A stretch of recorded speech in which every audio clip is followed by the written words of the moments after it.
ذیوقار سامعین، حاضرین و ناظرین،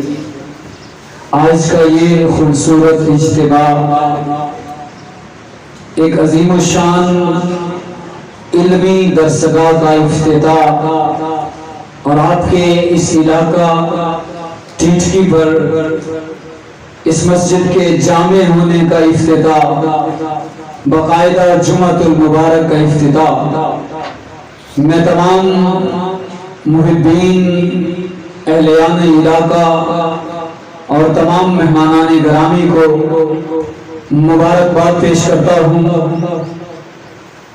یقیناً دین کے چراغ کو روشن کرنے کے لیے، دین کا دیا جلانے کے لیے تاریخ گواہ ہے، جس نے بھی حصہ شامل کیا، جس نے بھی کوشش اور کاوش کی، جس نے بھی اپنے قیمتی وقت میں سے دین کے روشن چراغ کو روشن رکھنے کے لیے کوشش کی، خلاق عالم نے اسے اس دنیا میں بھی عزت عطا کی ہے، اور جب اس دنیا کو چھوڑ کے وہ قبر میں جاتا ہے تو اللہ اس کی قبر کو روشن فرما دیتا ہے، اور جب قبروں سے اٹھ کے میدان محشر میں جمع ہوں گے تو ہمیں قرآن اور حدیث یہ بتاتے ہیں کہ جب میدان محشر لگے گا تو وہ لوگ جنہوں نے اپنا لمحہ لمحہ دین کے لیے گزارا ہوگا، دین کے چراغ کو روشن کرنے کے لیے جنہوں نے اپنا پیسہ خرچ کیا، جنہوں نے وقت دیا، اللہ انہیں وہ مقام عطا کرے گا کہ لوگ اس وقت دانتوں میں انگلیاں ڈال کے یہ پوچھ رہے ہوں گے، مالک یہ کون لوگ ہیں آج جنہوں نے یہ مقام عطا کیا ہے؟ تو پھر اللہ رب العزت ارشاد فرمائیں گے، لوگوں سن لو، یہ وہ لوگ ہیں جنہوں نے اپنی قیمتی زندگی کے قیمتی لمحات میں سے وقت دیا، پیسہ دیا، اپنی اولادوں کو دین کی راہ پہ لگائے رکھا۔ یہ کوئی تو حافظ قرآن ہے، کوئی حافظ قرآن کے ماں باپ ہیں، کوئی تو عالم دین ہے، کوئی عالم دین کے ماں باپ ہیں، اور کوئی وہ لوگ ہیں جو نہ خود حافظ بن سکے، نہ اولادوں کو حافظ اور عالم بنا سکے، مگر یہ وہ لوگ ہیں جنہوں نے مدارس دینیہ کے ساتھ تعاون کیا، مدارس کی خدمت کی، مدارس میں پڑھنے والے اور پڑھانے والے لوگوں کے ساتھ محبت رکھتے تھے۔ آج میں نے انہیں مقام، آج انہیں شان، مرتبہ اور مقام عطا کر دیا ہے۔ تو لوگوں مبارکباد کے مستحق ہیں وہ سارے لوگ جو آج کے اس موقع پر خوشی کے اس لمحے میں ہمارے شانہ بشانہ ہیں، اور میں نے تو عزم کیا تھا کہ انشاءاللہ جب تک ہمارے جسم میں جان ہے، ہماری رگوں میں خون چلتا ہے اور ہماری سانسیں جاری ہیں، ہم دین کے چراغ جگہ جگہ روشن کریں گے۔ ہم تو عزم کر چکے ہیں، ہم نے اپنے آپ کو دین کی راہ پہ وقف کر دیا ہے، اور ہم تو اللہ اور اس کے حبیب سے یہ عزم کیے بیٹھے ہیں، یہ وعدہ کیے بیٹھے ہیں، اور اس تیقن کے ساتھ ہم راہ پہ گامزن ہیں کہ جب تک ہمارے جسم میں سانسیں رواں دواں ہوں گی، ہم کونے کونے میں کائنات کے چپے چپے پہ مصطفیٰ کے دین کا علم بلند کرتے رہیں گے۔ اور الحمدللہ اس عزم میں سے، اس تیقن میں سے، ہمارے اس محبتوں کے راستے میں سے ایک موڑ یہ بھی ہے کہ آپ کے اس علاقے میں ایک عظیم علمی درسگاہ کا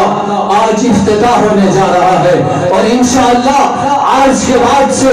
یہاں آپ کے اس علاقے میں خدمت دین کے جذبے سرشار ہوں گے، محبتوں کا پیغام عام ہوگا، فرقہ واریت کا کلا کما کر دیا جائے گا، ایک ہی جھنڈے کے نیچے امت مسلمہ کو متحد کر دیا جائے گا انشاءاللہ عز و جل۔ یہاں اس مرکز میں سے آپ کو محبت رسول کی خوشبو بھی ملے گی، اہل بیت اطہار کے دامن سے وابستگی کی محبت کا پیغام بھی ملے گا، اور صحابہ کی محبت اور غلامی کی خوشبو بھی یہاں سے ملے گی، اولیاء اللہ کے دامن سے وابستہ لوگ بھی آپ کو یہاں سے ملیں گے۔ اور آج یہ بات میں بڑے فخر سے کہنے جا رہا ہوں کہ یہ جہاں پہ آپ اور میں آج حاضر ہے، اس کی بنیاد جس ہستی نے رکھی تھی وہ کوئی عام آدمی نہیں تھا، کوئی عام آدمی نہیں تھا، وہ پیر جگی کا شہنشاہ تھا جس کا نام پیر خورشید شاہ صاحب ہے۔ خورشید ملت نے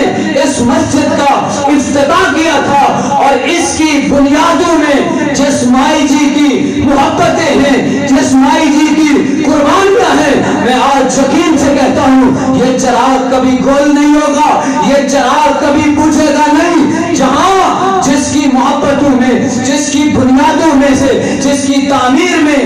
محبت والوں کا ہاتھ ہوتا ہے، وہ چراغ کبھی بجھتے نہیں ہیں، ان کی روشنی چار دنگ عالم میں ہوا کرتی ہے۔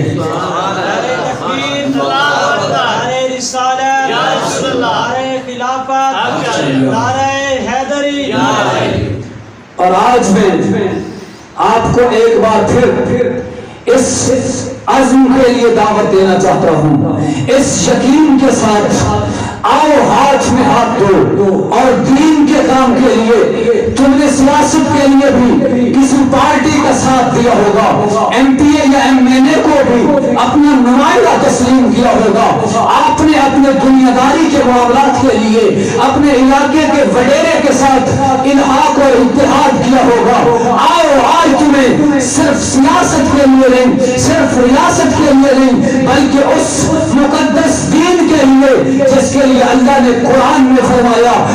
اليوم اکملت لکم دینکم واتممت علیکم نعمتی ورضیت لکم الاسلام دینا۔ میرے مصطفیٰ کریم جب حجۃ الوداع کے موقع پہ، آخری حج کے موقع پہ پوری امت کے ان رہبروں، ان رہنما صحابہ اور اہل بیت کے ان جوانوں کے ساتھ خطاب کر رہے تھے، تو اس وقت یہ آیت کریمہ قرآن کی میرے مصطفیٰ نے تلاوت فرمائی تھی۔ یہ آیت کیا تھی؟ جس میں اللہ کا اعلان تھا۔ اللہ رب العزت نے اس اعلان کے ساتھ اپنے حبیب کو خوشخبری سنائی تھی، اپنے حبیب کی امت کو اس محبت کے ساتھ خوشخبری سنائی تھی کہ اے میرے مصطفیٰ، اے میرے حبیب کریم اور اس کی امت، سن لو، یہ وہ دین تمہیں میں نے عطا کیا ہے، یہ جو دین تمہیں میں نے دیا ہے، یہ کانا بھینگا دین نہیں ہے، یہ نامکمل اور ادھورا دین نہیں ہے، بلکہ کیا فرمایا؟ فرمایا اليوم اکملت لکم دینکم واتممت علیکم نعمتی ورضیت لکم الاسلام دینا۔ فرمایا آج کے دن ہم نے تمہارے اس دین کو مکمل فرما دیا ہے، اور کائنات میں جتنے بھی دین ہیں اللہ رب العزت نے حضرت آدم سے لے کر میرے مصطفیٰ کریم تک 1,00,000 کم و بیش 24,000 انبیاء کو مبعوث فرمایا، اور نبی دین لے کے آئے، دین کا فروغ ہوتا رہا۔ فرمایا سن لو، آج کے بعد اللہ کی جناب میں جو دین پسندیدہ ہے اس دین کا نام اسلام ہے۔ میرے مصطفیٰ کے جو غلام ہیں، میرے محبوب کے دامن سے جو وابستہ لوگ ہیں، سن لو، میں نے جو تمہیں دین دیا، آج کے دن وہ دین مکمل ہو چکا ہے، اور اللہ نے اس کو بطور دین اسلام پسند فرما لیا ہے۔ اور آؤ آج عزم کرو اس دین کے ساتھ وابستہ رہنے کا، اس دین کے ساتھ چلتے رہنے کا، اس دین کے ساتھ محبت کا۔ آؤ عزم کرو آج اس دین کے پردے کی آبیاری کے لیے ہم لمحہ لمحہ اپنے آپ کو بھی پیش کرتے ہیں، اپنی اولادوں کو بھی اس دین مقدس کے لیے ہم پیش کرتے ہیں۔ ہماری نسلیں بھی مصطفیٰ کی غلام ہوگی، ہماری پوری پشتیں مصطفیٰ کے دامن سے وابستہ رہیں گی۔ اجتماع میں آنے والوں، آج کسی سیاستدان کے ساتھ الحاق کی بات نہیں کرتا، صرف ایک کسی مسلک کے ساتھ ملنے کی بات نہیں کرتا۔ میرا یہ عزم ہے، یہ جو لوگ شیعہ کو کافر کہتے ہیں، سنی کو کافر کہتے ہیں، دیوبندی بریلوی کو کافر کہتا ہے، بریلوی دیوبندی کو کافر کہتا ہے، سنی شیعہ کو کافر کہتا ہے، شیعہ سنی کو کافر کہتا ہے، یہ جو امت کے اندر آج دراڑیں آ چکی ہیں، یہ جو فرقہ واریت کی آگ جل رہی ہے، آؤ مل کے اس آگ کو بجھانے کے لیے اسلام کے جھنڈے کے نیچے جمع ہو جاؤ، فرقہ واریت کے وہ توڑ دو، آ جاؤ امت بن کے جینے کے لیے۔ آج عزم کرو، میرے نبی کا کلمہ پڑھنے والا ہر آدمی جس نے لا الہ الا اللہ محمد رسول اللہ یہ کلمہ پڑھ رکھا ہے، وہ میرے نبی کا امتی ہے، وہ میرے نبی کا کلمہ گو ہے، وہ اسلام کے دائرے میں داخل ہے۔ اسلام کے دائرے سے ہم نے خارج نہیں کرنا، لوگوں کو اسلام کے دامن میں لے کے آنا ہے، امت بن کے جینا ہے۔ یہ جو ٹوٹی ہوئی امت کی کمر ہے، آؤ اس کو مضبوط کرنے کے لیے اسلام کے ساتھ محبت کرو، مدارس دین کے ساتھ محبت کرو، حفاظ قرآن کے ساتھ محبت کرو، علماء دین سے محبت کرو، پھر دیکھنا تمہارے معاشرے کے اندر فرقواریت کی آگ ختم ہو جائے گی، پھر دیکھنا تمہارے علاقے کے اندر امن و استحکام ہوگا، پھر دیکھنا تمہارے علاقے کے اندر محبتوں کے چراغ روشن ہوں گے، پھر دیکھنا محبتوں کے پھول خوشبوئیں بکھیرتے نظر آئیں گے، پھر دیکھنا تمہارے علاقے کے اندر دین ہی دین نظر آئے گا، پھر شراب خوری کے اڈے تمہیں نظر نہیں آئیں گے، پھر تمہیں جوئے کے اڈے نظر نہیں آئیں گے۔ آ جاؤ مدارس دینیہ کے ساتھ وابستہ ہو جاؤ، اپنے آپ کو دین کے حوالے کر دو، پھر یہ شراب کے اڈے ختم ہو جائیں گے، یہ جوئے کے اڈے ختم ہو جائیں گے، پھر ہر طرف سے یہی صدا آئے گی، غلامی رسول میں موت بھی قبول ہے، نہ ہو اگر عشق مصطفیٰ تو پھر زندگی فضول ہے۔ آؤ اگر چاہتے ہو کہ تمہاری نسلیں تمہاری وفادار ہوں، اگر چاہتے ہو تمہاری اولاد تمہاری خدمت کرے تو پھر آ جاؤ مدارس دینیہ سے پیار کرو، یہ مدارس تمہیں ایسی اولادوں کی تربیت کر کے دے گی کہ وہ اولاد تمہاری نافرمان نہیں ہوگی، اگر تم زندہ رہو گے تو تمہاری خدمت کریں گے، جب تم مر جاؤ گے اس دنیا سے رشتہ ٹوٹ جائے گا تو تمہاری اولادیں تمہارے لیے دعا مانگنے والی ہوگی، تمہاری بخشش کا رب سے سوال کرنے والی ہوگی۔ اگر تم چاہتے ہو کہ زندگی میں تمہاری اولادیں تمہاری خادم ہوں، مرنے کے بعد دعا کرنے والے ہوں، تو آ جاؤ ان مدارس دینیہ سے وابستہ ہو جاؤ، ان مدارس دینیہ سے پیار کرو، پھر دیکھنا یہ نفرتوں کے بت ٹوٹ جائیں گے، یہ فرقواریت کے بت ٹوٹ جائیں گے، یہ بدامنی کے بت ٹوٹ جائیں گے، یہ چوریاں چکاریاں ختم ہو جائیں گی، یہ گالی گلوچ اور لڑائی جھگڑے یہ ختم ہو جائیں گے۔ آج بھائی بھائی کے جنازے پہ نہیں جاتا، آج اگر باپ بیمار پڑا ہو بیٹا دوائی لے کے نہیں دیتا، آج اگر بہن بیمار پرسی کی حالت میں ہو تو بھائی اس کے سر پہ ہاتھ رکھنے کے لیے تیار نہیں ہے۔ ہم اس فتنے کے دور میں داخل ہو چکے ہیں جب سیاست میں فتنے ہیں، ایک سیاسی دوسرے سیاستدان کو نیچا دکھانے کے لیے جیل تک کی دروازوں میں لے کے جانا چاہتا ہے، مسلک کی آڑ میں ایک مسلک والا دوسرے مسلک والے کو زیر کرنے کے لیے اس کے اوپر ظلم و ستم کر رہا ہے۔ ہم اس دور میں جی رہے ہیں جو ایسا پرفتن دور ہے، خون پھیکے ہو چکے، خون سفید ہو چکے، آج کوئی کسی کا حال تک نہیں پوچھتا، دوست کا نقصان پہنچانے والا نظر آتا ہے، رشتہ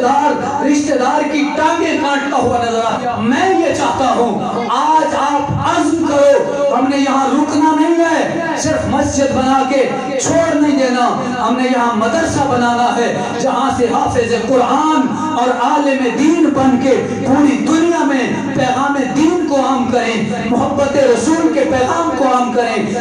آؤ عزم کرو، اپنی اولادوں کو تعلیم کے لیے یہاں بھیجو، اپنے بیٹوں بیٹیوں کو تعلیم دلواؤ اور اس مرکز کے ساتھ جڑے رہو۔ آج سے انشاءاللہ مسجد سے مدرسے تک کا سفر اور انشاءاللہ یونیورسٹی تک کا سفر یہ خواب ہے، جس طرح علامہ اقبال نے پاکستان کا خواب دیکھا تھا تو اس وقت جب بیان کیا گیا کہ ہم ایک خواب دیکھتے ہیں کہ ہم علیحدہ ریاست حاصل کریں گے، علیحدہ مملکت ہوگی جس کا نام اسلام کی بنیاد پہ ہوگا، مسلمان آزاد زندگی گزاریں گے، تو لوگ ہنستے تھے، لو جی ایسا بھی ہو سکتا ہے، یہ خواب ہیں، خواب ہی رہیں گے، مگر اللہ کے فضل سے، قائد اعظم کی کوششوں سے، مصطفیٰ کریم کی نگاہ کرم سے یہ پاکستان کا وجود آیا، ہمیں ملا یہ پاکستان، اور آج ہم اس پاکستان میں آزاد ہیں۔ یہ بھی ایک خواب آج میں آپ کے سامنے رکھنا چاہتا ہوں، اس کی تعبیر میں آپ بزرگوں کا کردار ہوگا۔ یہ نوجوان میرے سامنے جو ہے، میرے اس خواب کی تعبیر میں جوانوں اپنا حصہ لازمی ڈالنا، اور یہ جو بچے آج سن رہے ہیں، شاید کہ میں اپنی آنکھوں سے نہ دیکھ سکوں، تمہاری اولادیں دیکھیں گی، یہ خواب آج دے کے جا رہا ہوں، اس کی تعبیر تمہاری نسلیں اس کی آبیاری کریں گی۔ انشاءاللہ ایک وقت آئے گا، ایک یونیورسٹی کا قیام ہوگا، یہاں سے مفکر پیدا ہوں گے، یہاں سے مفسر نکلیں گے، یہاں سے جید علماء نکلیں گے جو دنیا کے اندر میرے مصطفیٰ کے دین کا پرچار عام کریں گے۔